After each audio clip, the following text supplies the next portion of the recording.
네, 오늘은 우리가 그 에스더 4장입니다. 에스더 4장 하면은 우리가 가장 유명한 말이 있죠. 이게 무슨 말이냐면 죽으면 죽으리이다. 죽으면 죽으리이다. 오늘 이 말이 오늘 우리 에스더 4장의 제목입니다. 죽으면 죽으리이다. 이게 무슨 뜻일까요? 죽으면 죽으리이다. 네, 죽임을 당하면 죽겠습니다. 뭐 그런 뜻이잖아요. 에스더의 강한 결심을 나타내 주는 것입니다. 에스더가 이렇게 강하게 결심했고, 이 결심에 따라서 에스더가 이제 그의 삶을 변화시키는 이 같은 모습을 볼 수 있습니다. 에스더와 모르드게가 이 죽으면 죽으리다 하는 이 고백을 하기 전에는 그들이 나름대로 그냥 최선을 다해서 살았습니다. 이 세상에서 그들이 성공하는 삶을 살기 위해서 나름대로 최선을 다했고, 뭐 그 삶에서 굉장히 큰 유익을 얻었죠. 네, 그것이 사실이었지만, 그런데 오늘 이 에스더가 죽으면 죽으리이다 라고 하는 이 고백을 하면서 에스더의 삶이 달라졌고, 또 앞으로 이제 우리 에스더서를 보게 되면 에스더가 자기의 정체성을 드러냄으로써 완전히 달라진 그 같은 모습을 볼 수 있습니다. 우리 한번 보시면요, 에스더 4장을 한번 보시면 에스더 4장의 맨 처음에 시작은 모르드게가 굵은 베옷을 입고 죄를 뒤집어 쓴 이 같은 장면으로 시작이 됩니다. 모르드게가 왜 굵은 베옷을 입고 죄를 뒤집어 쓴 이 같은 모습을 하고 있었습니까? 그것은 지금 그 페르시아의 제2인자인 이 하만이 그 페르시아 왕 아하수에로를 설득해서 그가 페르시아의 거침이 되어 페르시아 법에 잘 맞지 않는 한 민족을 완전히 그냥 말살시키겠다고 하는 이 조서를 쓰게 한 것이죠. 그래서 그 조서를 전국 페르시아 전역에 다 보냈던 것입니다. 그러니까 이 조서에 의하면요, 아달월 12월이죠. 아달월 13일에 이제 그 페르시아 사람들이 이 유대인들을 다 죽여도 좋다, 그리고 그들의 재산을 정몰해도 좋다, 이와 같은 조서를 내리게 된 것입니다. 그러니 그 유대인이었던 이 모르드게는 이제 죽음을 앞두고 있죠. 이제 11개월 남았지만 11개월 남은 그 시간이 아무것도 아니지 않습니까? 한번 생각해 보세요. 이 사람이 지금 자기의 생명이 11개월밖에 안 남았다라고 이렇게 한번 시한부 인생을 한번 생각해 보시기 바랍니다. 우리는 어떨까요? 내 삶이 11개월밖에 남지 않았다라고 생각해 보면 내 삶은 어떨까요? 내가 이 땅에서 하고 싶은 것 마음껏 누리면서 살겠습니까? 아니면 정말 가치 있는 삶을 살겠습니까? 그것은 우리의 가치관, 우리의 삶의 목표에 따라 달라질 거라고 생각이 됩니다. 그런데 지금 이 모르드게가 지금 그 입장에 놓였죠. 아달월 13일이 되면 이 유다인들이 모두가 다 죽게 되는 그날 하루에 페르시아 사람들에게 유다인들을 다 죽여도 좋다고 하는, 그의 재산을 다 정몰해도 좋다고 하는 같은 조서를 내렸기 때문에 마음 놓고 페르시아 사람들이 유다인들을 죽일 수 있게 되었고, 그들의 재산을 다 빼앗을 수 있게 되었습니다. 그 사람의 목숨은 몰라도 그 사람의 재산을 빼앗기 위해서라도 내가 지금 재산이 그 하위 계층인데 만약에 그 유다인들을 죽이고 그 재산을 내가 빼앗게 된다면 내가 상위 계층으로 올라갈 수도 있기 때문에 이건 대단히 중요했습니다. 그 페르시아 사람들에게는 굉장히 그 유다인들을 죽이는 것이 이제 좋은 기회가 될 수 있겠죠. 이 모습을 본, 이 조서를 본 모르드게는 가만히 있을 수가 없었습니다. 굵은 베옷을 입고 또 죄를 뒤집어 쓰고 그가 울며 애통할 수밖에 없었죠. 근데 이 모르드게만 그렇게 한 것이 아니라 이 조서를 읽은 많은 유다인들이 다 이 모르드게처럼 굵은 베옷을 입고 죄 위에 앉았다고 성경은 말씀하고 있습니다. 이것을 볼 때 지금 이 유다인들이 얼마나 고통스럽고 얼마나 두려웠는지 우리는 알 수 있는 것이죠. 그런데 이 유다인들이 이와 같이 11개월밖에 남지 않은 이 인생 그 삶을 생각해 보면 어쩌면 우리들 그 사람들의 삶하고 똑같지 않나 생각이 듭니다. 다만 우리는 언제 죽을 줄 모를 뿐이죠. 사실 그렇지 않습니까? 우리는 언제 죽을 줄 모르지만 우리는 반드시 죽게 되어 있지 않습니까? 이 세상에 그 삶을 살아가는 모든 사람은 다 죽게 되어 있습니다. 우리 히브리서 9장 27절 말씀을 보시게 되면 하나님께서 분명히 그렇게 약속하고 계신 것을 우리는 알 수 있습니다. 히브리서 9장 27절입니다.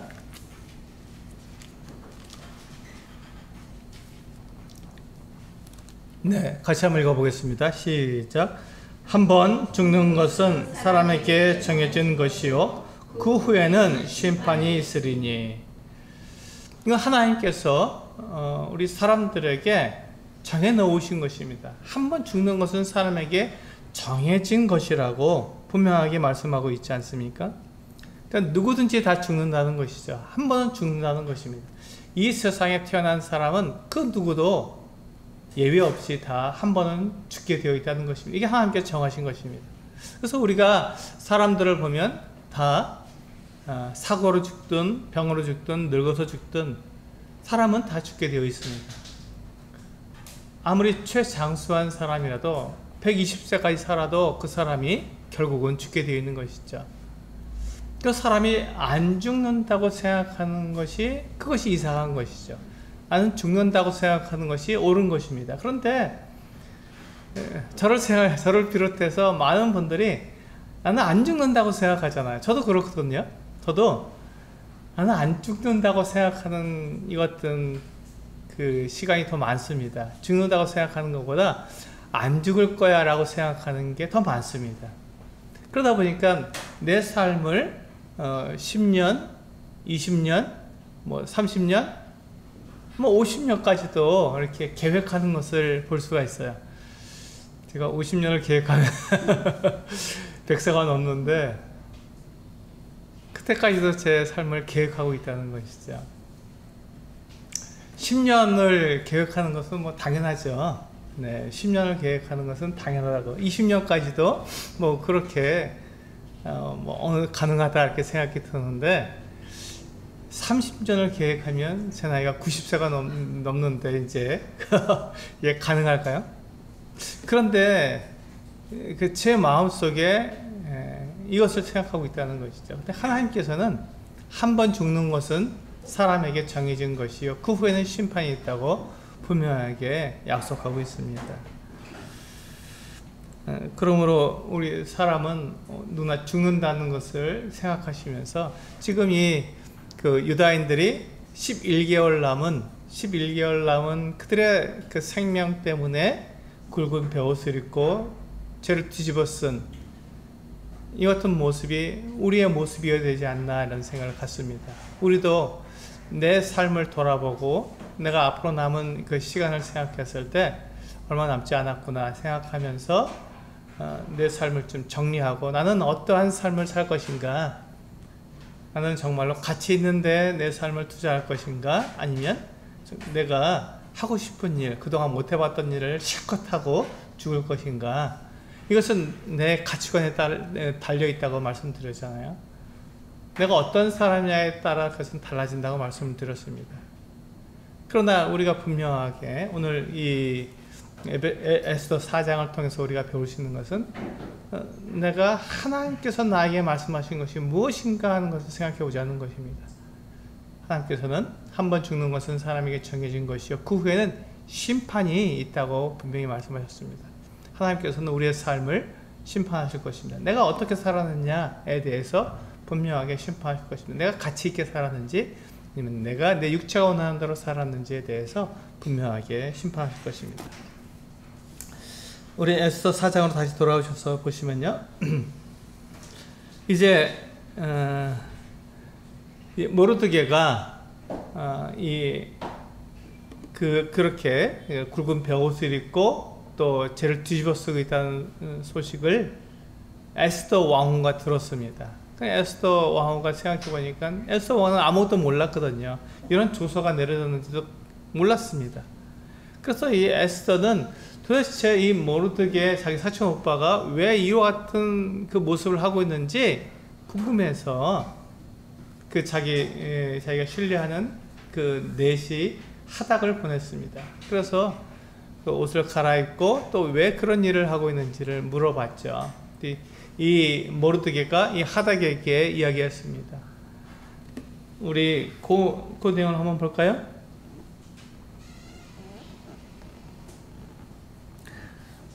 네, 그 7절 같이 한번 읽어보겠습니다. 에스더 4장 7절입니다. 시작. 모르드게가 자기가 당한 모든 일과 하만이 유다인을 멸하려고 왕의 금고에 바치기로 한 은혜 정확한 액수를 하닥에게 말하고 또 유다인을 진멸하라고 수산궁에서 내린 조서 초본을 하닥에게 주어 에스더에게 보내 알게 하고 또 그에게 부탁하여 왕에게 나아가서 그 앞에서 자기 민족을 위하여 간절히 구하라 하니.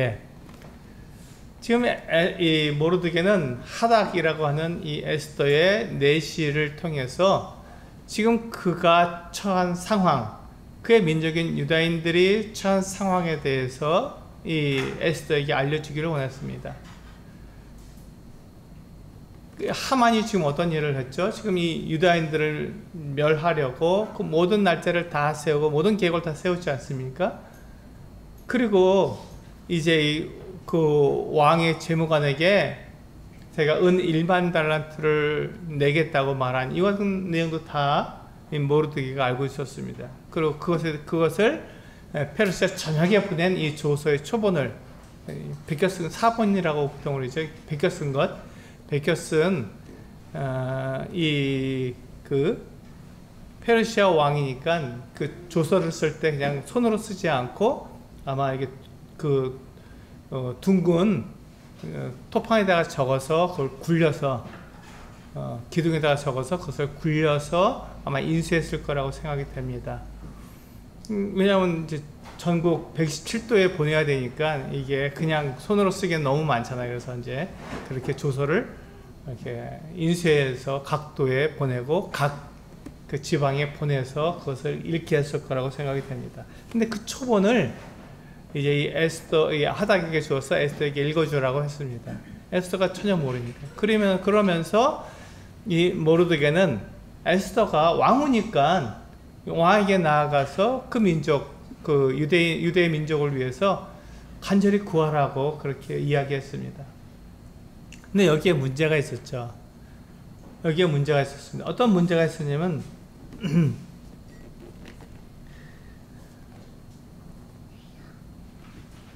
네, 그 11절에 보면 이렇게 지금 그 에스더가 전하고 있지 않습니까? 11절 같이 읽어보시겠습니다.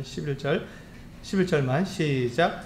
왕의 새아들과 왕의 각 지방 백성이 다 알거니와 남녀를 막론하고 부름을 받지 아니하고 안뜰에 들어가서 왕에게 나가면 오직 죽이는 법이요 왕이 그 자에게 금규를 내밀어야 살 것이라. 이제 내가 부름을 입어 왕에게 나가지 못한 지가 이미 30일이라 하라 하니라. 그렇습니다. 이 에스더가 왕에게 나아가지 못한 지가 벌써 30일이라고 얘기했습니다. 그런데 이 페르시아는 법치국가예요. 법대로 모든 것을 다 법에 뭐라고 기록되었느냐에 따라서 그렇게 그 모든 행정 관료들이 움직입니다. 왕이라도 법을 어기면 이 법에 따라서 왕도 재판을 받게 되는 것이죠.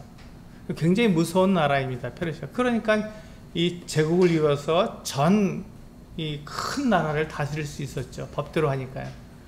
이 페르시아 법이 어떤 법이 있었냐면, 누구든지 왕 앞에, 왕이 있는 그 안뜰에 왕이 부르지도 않았는데도 들어가게 되면 그냥 죽이는 겁니다. 쟤 왜 들어왔어? 이렇게 되면 바로 죽는 거죠. 바로 그 시위하고 있는 군인들이 그 사람을 끌고 가서 바로 죽입니다. 그냥 부르지도 않는데 들어왔으니까 왕의 심기를 상하게 했다는 것이죠. 바로 죽임을 당하는 거예요. 그런데 이 에스더 역시도 그 페르시아 왕 아하수에로에게 부름을 받지 못해서 나아가지 못한 지가 30일 동안, 한 달 동안 못 나간 거예요. 한 달 동안 이 왕의 앞에 나아가지 못했습니다. 그러니까 이 에스더 역시도 왕 앞에 나아갈 수 없었던 것이죠. 굉장히 이게 두려운 일이에요. 이 에스더, 그 페르시아가 법대로 그 다스려지는 나라이기 때문에 에스더가 그 왕 앞에 나아갈 수가 없었던 것이죠. 근데 여기서 가만히 보면요, 에스더가 어떤 사람이었습니까? 왕후잖아요. 왕후가 왕 앞에 나아가는 것이 어려운 일이었습니다. 물론 어려운 일이었지만, 근데 지금 어떤 상황이었냐면, 왕후의 그 민족인 유다 민족이 11개월 후면 죽게 된 거예요. 다 죽임을 당하는 거예요. 근데 이 에스더는 그것에 대해서 크게 생각하지 않았던 것입니다. 내가 나가지 않아도 어떻게 되겠지, 이렇게 지금 머뭇거린 거예요. 에스더는 지금 자기 민족의 죽음 앞에서 자기는 머뭇거렸던 것입니다. 그것을 어떻게든지 내 민족을 살려야지 하고 나간 게 아니라 머뭇거렸던 것이죠. 여기서 우리는 이 에스더가 아직까지도 그 자기의 이 생명을 위하고 또 자기의 그 성공을 위하는 어떤 세속적인 사람이라는 것을 금방 알 수가 있는 것이죠. 에스더는 왕에게 나아가기를 주저했던 것입니다. 지금 이 에스더가 어떤 사람이었습니까? 네, 자기가 그 왕후가 되기 위해서 왕후 간택과 하는 그 시간이 기회가 있을 때 모르드게가 뭐라고 말했냐면, 너는 너의 민족을 이야기하지 말아라. 네가 유다인이라는 것을 말하지 말아라. 그러니까 그 에스더는 유다인으로서 행색을 전혀 나타내지 않았어요. 그는 그저 페르시아의 한 민족인 것처럼 그렇게 그냥 모든 일들을 했던 것입니다. 전혀 그의 정체성을, 유다인으로서 정체성을 드러내지 않았던 것이죠. 그러니까 이 에스더가 어떤 사람이었습니까? 모르드게가 어떤 사람이었습니까? 그건 유다인으로서 정체성을 드러내지 않고 그냥 살았던 것이죠. 전혀 그것을 드러내지 않았습니다. 그런데 지금 모르드게가 왜 자기의 정체성을 드러내게 됐습니까? 하만 때문이잖아요. 하만이 페르시아의 제2인자가 되면서 그 페르시아의 왕이 어떤 권세를 주었습니까? 모든 사람들은 이 하만에게 엎드려 절하라 이렇게 놀라운 권세를 주지 않았습니까? 그런데 그 명령은 유다인인 이 모르드게가 그것을 따르기는 너무 어려운 것 같은 명령이었습니다. 왜냐하면 유다인들은 사람에게 전하지 않았거든요. 특별히 지금 하만이 요구했던 이 요구는 어떤 요구였습니까? 자기를 신처럼 받들려고 하는, 자기에게 경배하라고 하는 것 같은 것이었기 때문에 이 모르드게는 결코 이 하만에게 엎드려 절할 수가 없었습니다. 하나님 외에는 그렇게 경배할 수가 없었죠. 그러다 보니까 이 모르드게가 자기의 정체성을 드러내게 된 것입니다. 나는 유다인이다 하는 것을 드러낼 수밖에 없었죠. 하나님께서 이 모르드게로 하여금 자기의 정체성을 드러내게끔 하신 것이죠. 뿐만 아니라 지금 이 에스더 역시도 자기의 정체성을 드러낼 수밖에 없습니다. 이제 왕 앞에 나가면 나는 유다인입니다. 근데 지금 유다 민족 전체가 지금 죽임을 당하게 되었으니 좀 살려주십시오 이렇게 말하려면 에스더가 자기의 정체성을 드러낼 수밖에 없다는 것이에요. 이렇게 지금 모르드게와 에스더가 모두가 자기의 정체성을 드러낼 수밖에 없는 이 상황을 하나님께서 만드신 것이죠. 그런데 지금 이 모르드게와 에스더가 그 같은 상황을 전혀 인식하지 못하고 있습니다. 끝까지 자기들의 지혜와 자기들의 능력으로 이것을 해결하려고 하는 것이죠. 그래서 지금 그 상황에서 모르드게가 이 에스더에게 너는 왕 앞에 나가서 좀 왕에게 우리 민족, 유다 민족으로 해서 간구해라 이렇게 얘기한 것이죠. 그 이야기를 들은 이 에스더는 머뭇거렸습니다. 마치 우리가 이것은 마태복음 19장에 있는 내용과 비슷한데요. 한번 읽어볼까요? 마태복음 19장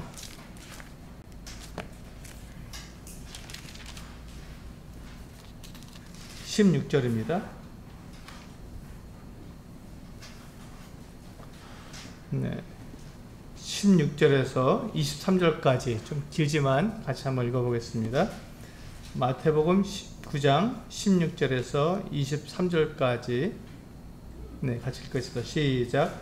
어떤 사람이 주께 와서 이르되 선생님이여 내가 무슨 선한 일을 하여야 영생을 얻으리이까? 예수께서 이르시되 어찌하여 선한 일을 내게 묻느냐? 선한 이는 오직 한 분이시니라.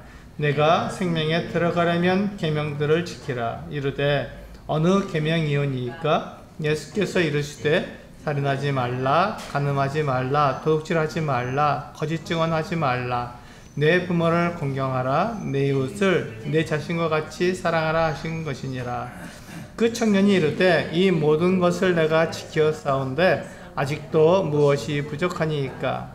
예수께서 이르시되 내가 온전하고자 할진대 가서 내 소유를 팔아 가난한 자들에게 주라. 그리하면 하늘에서 보화가 내게 있으리라. 그리고 와서 나를 따르라 하시니 그 청년이 재물이 많으므로 이 말씀을 듣고 근심하며 가니라. 예수께서 자들에게 이르시되 내가 진실로 너희에게 이르노니 부자는 천국에 들어가기가 어려우니라. 네, 이 말씀을 보시면 지금 한 부자 청년이 예수님께 나왔습니다. 이 사람은 영생을 얻고 싶었어요. 굉장히 좋은 거잖아요. 영생을 얻고 싶어하는 것은 대단히 잘하는 것입니다. 그런데 이 부자 청년은 자기가 계명을 다 지켰는데도 영생을 얻지 못했습니다. 그러니까 예수님 나에게 영생을 얻는 법을 가르쳐 주십시오 라고 부탁한 거예요. 그래서 예수님께서 뭐라 하셨냐면 네가 계명을 다 지켜봐라. 난 계명을 다 지켰습니다. 그렇다면 너에게 있는 것을 다 팔아서 가난한 자들에게 주고 그리고 나서 나를 따르라 이렇게 말씀하셨습니다. 왜 그렇죠? 근데 예수님이 영생이시니까. 그러니까 영생을 얻으려면, 영생을 내가 받으려면 누구를 따라가야 한다고요? 근데 예수님을 따라가야 합니다. 당연하잖아요. 예수님의 말씀을 듣고 예수님께서 무슨 말씀하시는지 그것을 내가 순종하는, 그것이 영생을 얻는 거잖아요. 그런데 이 부자 청년은 계산을 해보았습니다. 예수의 말씀을 따라서 자기에게는 모든 것을 다 팔아서 가난한 사람들에게 준다. 그럼 자기는 가난해지잖아요. 자기에게 있는 재산, 자기는 지금 부자 청년인데 부유한데 그 부유한 것을 다 팔아서 가난하게 된 다음에 예수님을 따라간다. 굉장히 이게 어려운 일이었습니다. 자, 영생과 내가 가지고 있는 이 재물 둘을 놓고 계산해 본 것입니다. 한번 계산해 보세요. 여러분들에게 잠깐의 시간을 드리겠습니다. 영생과 내가 가지고 있는 이 재물 둘 중에 어떤 것을 택하시겠습니까? 굉장히 이게 쉽게 선택하기가 어렵죠. 그냥 우리가 이 세상을 살아갈 때 뭐가 필요합니까? 재물이 필요하거든요. 이 세상을 살아가는 데는 재물이 반드시 필요합니다. 그런데 내가 그 재물을 포기하고 영생을 얻겠느냐? 내 영생은 재물보다 훨씬 더 가치 있는 것이죠. 영생은 재물보다 훨씬 가치 있습니다. 영원한 생명이니까요. 그런데 이 부자 청년은 자기가 재물이 많기 때문에 고민했습니다. 주저했던 것이죠. 자기의 재물을 다 팔고 예수님을 따라가는 것이 이게 고민이 됐던 것입니다. 왜 그렇습니까? 이 부자 청년이 지금 원했던 건 뭐냐면 자기의 재물을 그대로 유지한 채로 영생까지 얻고 싶었던 거거든요. 그러니까 영생을 얻어서 이 자기가 갖고 있는 이 재물을 가지고 실컷 누리면서 그렇게 살고 싶었던 거예요. 재물도 가지고 영생도 가지고 둘 다 자기가 가진 상태로 그렇게 살아가고 싶었던 것입니다. 우리하고 같지 않나요? 우리 마음하고 똑같잖아요. 우리도 그렇게 하고 싶잖아요. 내가 재물도 가지고 또 영생도 가지고 그 두 가지를 다 가지고 우리는 살고 싶잖아요. 둘 중 하나를 택하라 그러면 우리는 굉장히 주저할 수밖에 없습니다. 지금 이 에스더가 주저한 것처럼 이 청년도 주저했고 그렇게 영생과 재물 둘 사이에서 주저할 수밖에 없었습니다. 근데 예수님께서는 이 부자 청년에게 뭐라고 말씀하셨냐면 네가 가지고 있는 모든 것을 다 팔아서 가난한 자들에게 주고 그리고 나서 너는 나를 따르라고 말씀하셨어요. 예수님이 영생이기 때문에 영생을 따르라는 것이죠. 이 부자 청년이 무엇을 택해야 했습니까? 당연히 그렇게 하겠습니다. 나에게는 모든 것을 다 팔아서 가난한 자들에게 주고 저는 예수님을 따르겠습니다. 이렇게 해야 그가 영생을 얻을 터인데 이 부자 청년은 그렇게 하지 않았습니다. 그리고 근심하며 갔습니다. 그래서 팔고 싶지 않았던 것이 재물을 그가 잃어버리고 싶지 않았던 것입니다.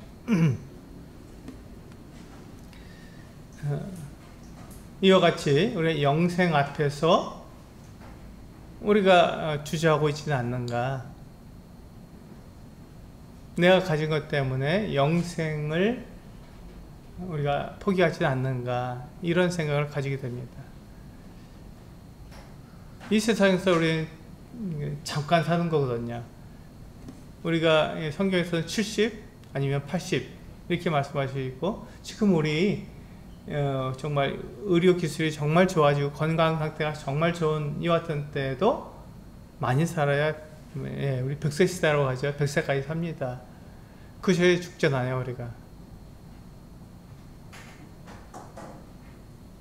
그렇기 때문에 이 세상은 잠깐 사는 것이고 하나님께서 우리에게 주시는 생명은 영원한 생명이니까 이 세상에서 우리가 누리고 사는 것과 영원한 생명 그 둘을 우리가 비교해 봤을 때 영원한 생명이 훨씬 더 가치 있는 것입니다. 그런데 우리는 주저하는 거거든요. 이 부자 청년처럼 또 이 에스더처럼 에스더도 11개월 후면은 어떻게 돼요? 유다인들이 다 죽을 때 그도 죽을 수밖에 없는 거예요. 설령 그가 안 죽는다라도 한번 생각해 보세요. 모든 유다인들이 다 죽으면 그의 친구와 그가 사랑했던 모든 사람들이 다 죽는 거잖아요. 유대인이었기 때문에 다 죽고 그가 홀로 살아남으면 무슨 소용이 있겠어요? 그게 무슨 의미가 있겠습니까? 그거를 지금 이렇게 우리 에스더 사장으로 돌아가셔서 지금 모르드게가 에스더에게 그 말을 하잖아요. 13절에 같이 읽어보시겠습니다. 13절과 14절 같이 읽겠습니다. 시작. 모르드게가 그를 시켜 에스더에게 회답하되 너는 왕궁에 있으니 모든 유다인 중에 홀로 목숨을 건지리라 생각하지 말라. 이때 내가 만일 잠잠하여 말이 없으면 유다인은 다른 데로 말미암아 노임과 구원을 얻으려니와 너와 내 아버지 집은 멸망하리라. 내가 왕후의 자리를 얻은 것이 이때를 위함이 아닌지 누가 알겠느냐 하니. 그렇습니다. 모르드게가 굉장히 중요한 말을 했죠. 네가 왕후의 자리를 얻은 것이 이때를 위함인지 어떻게 아느냐. 네. 이때를 위함이 아닌지 누가 알겠느냐. 이렇게 말을 했습니다. 우리가 지금 가지고 있는 이와 같은 재물이나 지위나 신분이나 이 모든 것들이 지금 이때를 위함인지 누가 알겠느냐. 이렇게 우리에게 말씀하고 있는 것과 똑같은 거거든요. 예수님께서는 그 부자 청년에게 네가 가진 모든 것을 팔아서 가난한 자에게 나눠주고 너는 나를 좇으라 라고 말했습니다. 이 세상에는 재물보다 예수 그리스도가 더 중요하다는 것이죠. 우리의 삶을 한번 여기서 돌이켜 봐야 합니다. 이 에스더에게 모르드게가 굉장히 중요한 말을 하고 있잖아요. 네가 왕후의 자리를 얻은 것이 이때를 위함이 아닌지 누가 알겠느냐. 이렇게 말하고 있잖아요. 똑같은 말이죠. 네가 왕후의 자리를 다 내놓고서라도 이 유다인들을 살려야 한다라고 말을 하고 있는 거잖아요. 모르드게가 에스더에게 그렇게 말을 하고 있는 거거든요. 그러니까 에스더는 그 말을 들어야 되는 것이죠. 근데 에스더는 지금 주저하고 있는 거예요. 그 주저하고 있는 이 에스더에게 너는 혹시 네가 그 왕궁에 있기 때문에 너는 안 죽고 나머지는 다 죽는다고 생각하는데 너가 홀로 살아남으면 무슨 소용이 있느냐 이렇게 말하고, 혹시 네가 그렇게 네가 주저한다면 하나님께 네가 다른 데로 유다인들은 다른 데로 말미암아서 노임과 구원을 받을 것이고 너와 내 아버지의 집은 다 멸망하리라 이렇게 말을 했어요. 사실 이 모르드게가 이 말을 한 것은 아직까지도 모르드게와 이 에스더는 하나님에 대해서 그들이 생각하지 않았습니다. 하나님에 대해서 그들이 생각한 건 아니거든요. 그러니까 이 모르드게가 에스더의 그 같은 지위, 능력, 힘을 사용해서 유다인을 구원하라고 말을 하는 거거든요. 가만히 보세요. 여기서 보시면 이 에스더가 왕후의 자리를 얻은 것이 이때를 위함이 아닌지 누가 알겠느냐 이 말을 했을 때 우리는 이 말의 이면을, 뒤에 숨어있는 것들을 우리는 생각해 봐야 되거든요. 이 말의 뒤에 어떤 말이 숨어 있습니까? 이 에스더를 왕후가 되게 한 게 누굽니까? 우리 그것을 생각해 봐야 되거든요. 에스더를 왕으로 삼아 주신 분이 바로 하나님이라는 거죠. 모르드게가 그 말을 하지 않고 에스더가 그 말을 하지 않았지만 우리는 그것을 단박에 알 수 있어요. 모르드게가 이 말을 할 때 그 말에 숨어있는 그 이야기를 우리는 단박에 알 수 있어요. 아, 하나님께서 이 에스더를 왕후가 되게 하셨구나. 그 다음에 하나님께서 지금 이 계획을 이렇게 세워가고 있으시구나 하는 것을 우리는 알 수 있는 것이죠. 에스더를 통해서 유다 민족을 구원하실 계획을 하나님께서 갖고 계시구나. 그런데 에스더가 선택을 하나님을 선택한 것이 아니라 유다 민족을 선택한 것이 아니라 자기의 안위를 위해서 그 같은 길을 선택하는 게 된다면 모르드게 이야기한 것처럼 하나님께서 이 에스더를 버리시고 유다 민족을 하나님께서는 끝까지 살리실 것입니다. 그게 우리 창세기에 약속되어 있는 내용이거든요. 유다 민족은 결코 망할 수가 없는 것입니다. 우리 창세기 한번 보실까요? 어떻게 약속하고 있는지. 창세기 17장 7절 말씀 한번 보겠습니다. 창세기 17장 7절과 8절입니다.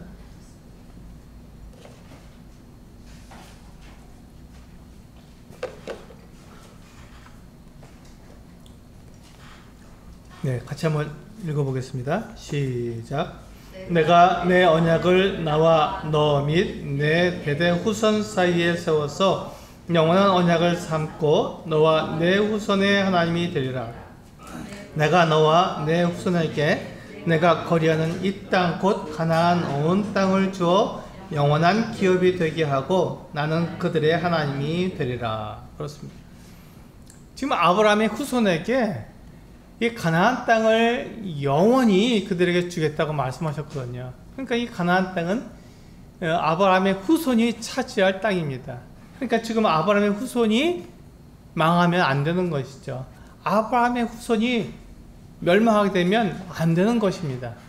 지금 여기서 에스더 4장에서 지금 이 하만이 아더를 13일에 그 페르시아에 있는 모든 유다인들을 다 죽이겠다고 한 것이 이루어지게 되면 지금 유대인들은 다 죽잖아요. 아브라함의 후손들은 다 멸망하게 되잖아요. 그러니까 이 말씀이 안 이루어지는 것이죠. 이 약속이 이루어지지 않는 것입니다. 그러니까 이 약속을 하나님께서 이루시기 위해서라도 이 유대인들은 죽으면 안 돼요. 하나님께서 살리셔야 되는 것이죠. 하나님께서 살리셔야 됩니다. 그래서 이 모르드게가 같이 말을 했잖아요. 이 유다인들은 지금 다른 데로 말미암아 살 거다 이렇게 이야기했습니다.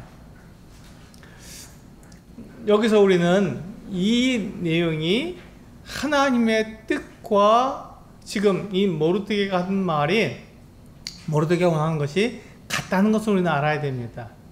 같다는 것을 알아야 돼요. 그래서 하나님께서 지금 모르드게가 하는 말 이것을 이루어 주신다는 것입니다. 저는 대한민국 사람입니다. 그래서 우리나라가 영원히 이렇게 정말 이렇게 부유하고 강대국으로 이렇게 존재하기 원합니다. 저는 대한민국 사람이 당연히 그걸 원하죠.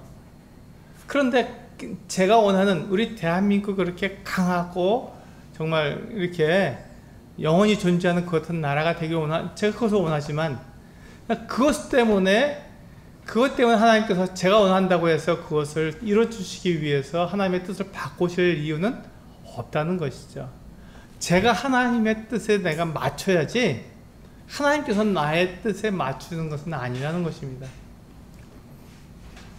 저는 대한민국 사람이기 때문에 우리 대한민국이 그렇게 망하지도 않고 정말 강하고 굉장히 훌륭한 나라가 되기를 원하지만 만약에 그것이 하나님의 뜻과 맞지 않는다면 하나님의 뜻이 이루어지길 저는 원합니다. 그것이 우리의 믿음이잖아요. 비록 나는 대한민국 사람이고 우리나라지만 우리나라가 하나님에 대해서 이렇게 반대하고 하나님에 대해서 대적하는 것 같은 민족이라면 하나님께서 우리 민족을 치실 수밖에 없는 거예요. 그리고 지금 그 유대인들, 이스라엘 이 사람들은 하나님께서 택하셔서 그들을 통해서 하나님께서 어떠한 분이 나타나기를 원하시기 때문에 이스라엘은 영원히 존재한다고 함께 말씀하셨기 때문에 그것은 영원히 존재할 수밖에 없는 거죠. 1900년 동안 AD 70년에 멸망한 이 이스라엘이 전 세계에 흩어졌거든요. 성전을 다 파괴한 다음에 로마가 전 세계에 흩었습니다. 그래서 전 세계에 흩어진 유대인들이 1900년 동안 나라가 없이 살았습니다. 그런데 1948년 5월 14일 날 이들이 독립했잖아요. 그리고 지금 이스라엘이라는 나라를 지금 그들이 가지고 있습니다. 이루고 있어요. 왜 그렇죠? 그들이 지금 이야기한 것처럼 지금 우리가 말한 것처럼 그들은 하나님의 백성이기 때문에 그렇습니다. 하나님께서 이 이스라엘을 결코 영원히 존재하게 하시겠다고 약속하셨기 때문에 그들은 존재하는 거예요.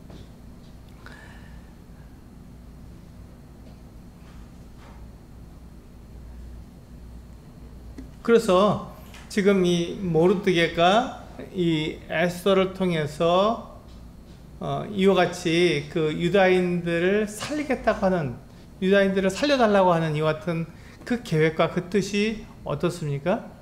이게 하나님의 뜻에 맞는 거예요. 하나님의 마음에, 하나님의 계획에 딱 맞는 것이죠. 그러니까 모르드게가 지금 구하고 있는, 그 계획하고 있는 이 모든 것들이 하나님께서 그대로 다 이루어 주실 것이죠. 당연히 이루어 주십니다.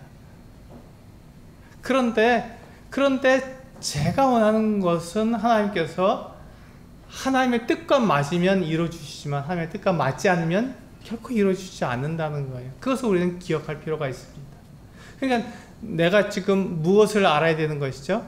하나님의 뜻, 하나님의 계획을 내가 알아야 된다는 것입니다. 하나님의 뜻과 계획은 우리들에게 알려졌을까요? 네, 그것은 비밀이 아닙니다. 그건 비밀이 아니잖아요. 하나님의 뜻과 계획은 모든 사람들에게 다 알려졌잖아요. 하나님께서는 이 성경을 기록하셔서 하나님께서 어떻게 하실 것인지를 다 우리들이 사람들에게 알려주셨습니다. 하나님의 뜻과 계획, 하나님께서 어떻게 하실 것인지는 감춰진 비밀이 아니라 모두에게 다 알려주신 하나님의 말씀이신 것이죠. 그래서 우리는 성경을 읽는 거거든요.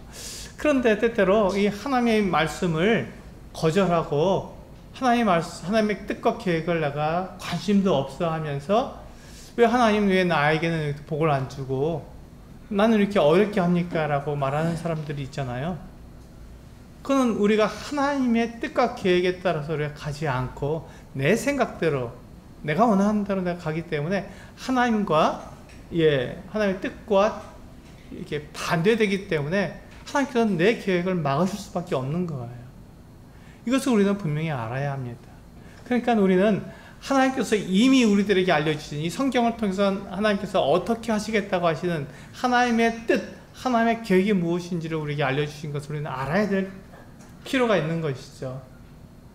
하나님께서 우리에게 이미 말씀해 주셨고 이미 기록해서 우리 모든 사람들의 손에 주셨습니다. 어떤 부모님들은 자식들에게 이 성경을 읽지 못하도록 막는 그런 부모도 있습니다. 하나님의 뜻과 계획을 알려주지 않는 부모도 있어요. 그 자녀들이 망하게 두는 것이죠. 그런데 이 성경은 뭐라고 말씀하시냐면 하나님의 이 뜻과 하나님의 이 계획에 대해서 부지런히 자녀들에게 알려주라는 것이잖아요. 성경을 통해서 자녀들에게 알려주라고. 그래서 그들이 하나님의 뜻과 하나님의 계획에서 벗어나지 않도록. 한번 생각해보세요. 어려서부터 우리가 하나님이 이러한 분이셔, 하나님은 이런 계획을 갖고 계셔, 이러한 사람을 하나님께서 사랑하시라는 걸 계속 듣는다면 그 자녀가 어떻게 될까요? 네, 하나님의 그 길에서 벗어나지 않는다는 것이죠. 하나님을 그가 사랑하고 하나님을 따라갈 수밖에 없다는 것입니다. 그런데 하나님이 어디서, 하나님은 없어. 하나님의 말씀, 성경 이거는 그냥 주일날 가서 잠깐 보고 마는 거야. 이거 뭐 성경 읽을 필요가 뭐 있어. 이렇게 자녀들에게 가르치고 본을 보여주게 되면 그 자녀들이 하나님을 믿고 따라갈 수 없다는 것이죠. 하나님 사랑할 수 없다는 것입니다. 그래서 우리는 부지런히 이 하나님의 뜻과 계획에 대해서 알려줄 필요가 있는 것이죠. 지금 이 모르드게가 에스더에게 하나님은 이렇게 하실 것이다 라고 이야기해 준 거예요. 하나님의 뜻, 하나님의 계획을 알려준 것이죠. 그랬더니 이 에스더가 뭐라고 말합니까? 네, 이제 드디어 에스더의 결심이 나오게 됩니다. 15절과 16절에 분명하게 그렇게 되어 있죠. 16절 한 절만 읽겠습니다. 16절만 시작.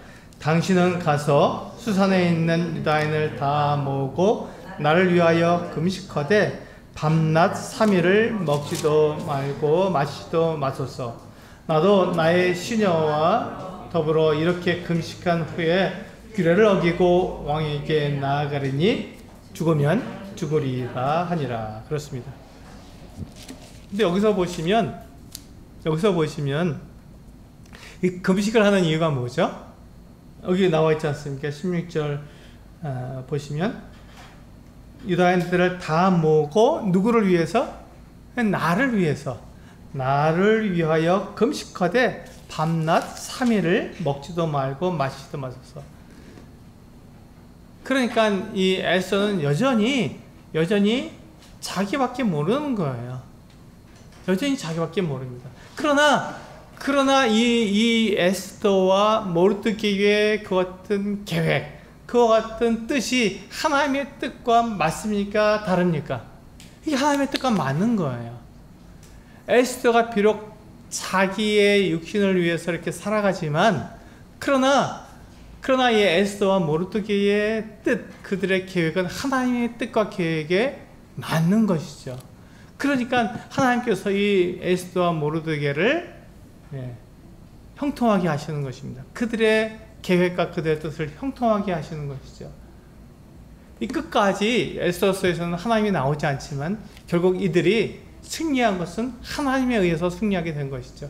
지금 모르드게의 계획, 모르드게의 지혜, 에스더의 지위, 에스더의 힘, 능력, 이것으로 지금 유다인들이 구원을 얻게 되었습니까? 그렇지 않다는 것이죠.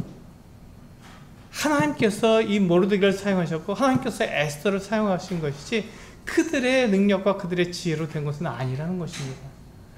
근데 그들이 가지고 있는 지혜와 그들이 가지고 있는 능력이 하나님의 뜻과 맞았기 때문에 하나님께서 그들을 사용해 주신 것 뿐이죠.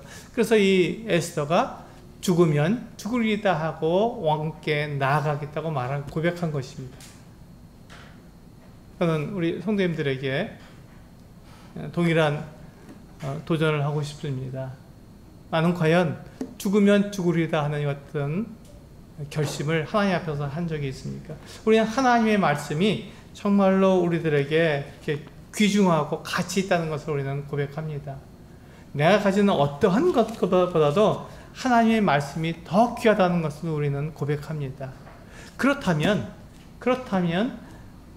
이 에스더가 고백한 것처럼 죽으면 죽으리라 하는 이와 같은 고백을 통해서 내 삶을 하나님의 뜻에 맞추고자 하는 그 같은 결심, 그 같은 선택을 난 하고 있느냐 하는 것입니다. 그것을 하도록 저는 우리 성도님들에게 도전하고 싶은 것입니다. 그렇게 되면 하나님께서 오늘 그 야고보서 말씀처럼 나를 낮추면 하나님께서 나를 높여주실 것입니다. 그것은 하나님의 손에 달려 있어요. 내가 해야 할 것은 하나님 앞에서 나를 낮추는 것밖에 없습니다. 하나님의 뜻에 나를 맞추는 것밖에 없는 거예요. 하나님께서 이렇게 하기를 원하시니 나도 거기에 나를 맞추겠습니다 하고 하나님의 뜻과 계획에 따라서 내 삶을 거기에 맞추는 것밖에 없습니다. 그렇게 되었을 때 나를 높여주시고 나에게 영생을 주시고 나를 사용하시는 것은 하나님의 손에 달린 것이죠. 하나님께서 뭐라고 약속하셨냐면 하나님은 나를 사랑하신다고 말씀하셨고 나에게 가장 좋은 것을 주신다고 말씀하신 그 좋으신 하나님이십니다. 그런데 우리가 그 하나님을 믿는 거거든요. 하나님이 하나님 자신을 위해서 우리를 희생시키시는 그 어떤 분이라면 우리는 하나님을 믿을 수가 없죠. 그런데 하나님께서는 나를 위해서 하나님 자신을 희생하시는 그것이 좋으신 분이잖아요. 우리 그걸 어떻게 알 수 있습니까? 하나님께서 그 아들을 십자가에 내어주셔서 나를 살리신 것을 보면 알 수 있지 않습니까? 생명의 주이신 이 세상의 모든 것들 만물을 창조하신 그분을 십자가에서 죽게 내어주신 분, 그분이 바로 하나님이시잖아요. 그러면서 우리에게 그 영원한 생명을 주신 그분이 하나님이시잖아요. 하나님 그렇게 우리를 사랑하신다고 말씀하셨습니다. 그러니까 우리가 나를 낮추고 내 생각, 내 계획을 버리고 하나님의 계획, 하나님의 뜻에 나를 맞추었을 때 내가 모든 걸 다 잃어버린 것처럼 생각이 되어도 하나님은 결코 나를 버리거나 나를 떠나지 않으신다는 것입니다. 지금 이 에스더가 죽으면 죽으리라 하는 어떤 고백을 했지만 에스더가 죽었습니까? 그렇지 않거든요. 하나님께서 에스더와 함께 하시고 하나님께서 에스더를 살리셨어요. 그래서 에스더가 유다 민족을 살리는 그 놀라운 일을 이루게 하시거든요. 그 뒤에 에스더 뒤에 또 모르드게 뒤에 하나님이 계신 거잖아요. 하나님께서 이 모든 일들을 이루신 거잖아요. 그럼 우리는 어떻습니까? 하나님께서 우리와 함께하고 계시고 우리에게 말씀하고 계시고 우리와 동행하고 계시며 하나님의 뜻에 따라서 내가 살아가게 된다면 하나님께서는 나를 사용하셔서 하나님의 일을 이루신다는 것입니다. 이게 얼마나 놀라운 일인가요? 이게 얼마나 놀라운지 우리에게 그 같은 약속을 하신 것입니다. 에스더는 분명히 죽으면 죽으리라 하는 어떤 결심과 선택을 했습니다. 그 이후에 이제 5장부터는 에스더의 그 같은 삶에 함께 하시는 하나님을 우리는 볼 수 있을 것입니다. 그렇다면 우리의 삶과 동행하시는 그 하나님, 그것을 우리는 동일하게 경험하면서 감사하는 성도님들 되시길 원합니다. 기도하시겠습니다.